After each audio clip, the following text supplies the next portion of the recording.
তোমাকে না জানিয়ে তোমার এই কালো কুচকুচে চুল আমি সাদা করে দেব, রুখতে পারবে? তোমার এই চোখের লাল চাহনি আমি ঝাপসা করে দেব, ঠেকাতে পারবে?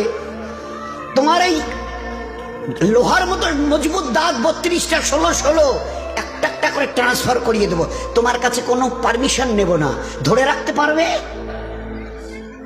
এইভাবে আস্তিন গোটানো মাসল ফোলানো ধরে রাখতে পারবে তো? এরকম করবে না তো? এইভাবে এরকম হবে না তো? সামনে এসে একটা পান দিচ্ছে, এই হাত, চাচা এই হাতটা নিলেন, এই হাতটা কলেন, আরে বাবা দেখ না চিমটি কাটিতে কিচ্ছু নেই।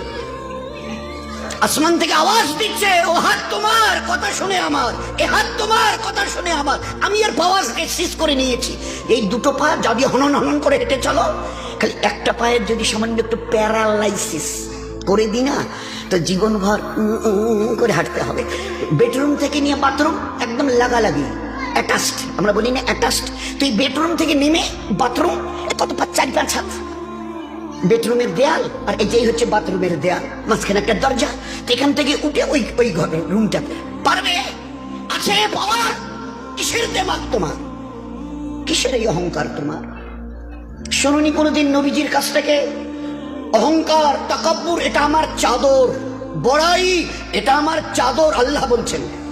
আর আমার চাদর ধরে যে টান দেয় তার ঠিকানা কোথায়? বলেন না, সবাই কম বেশি জানেন।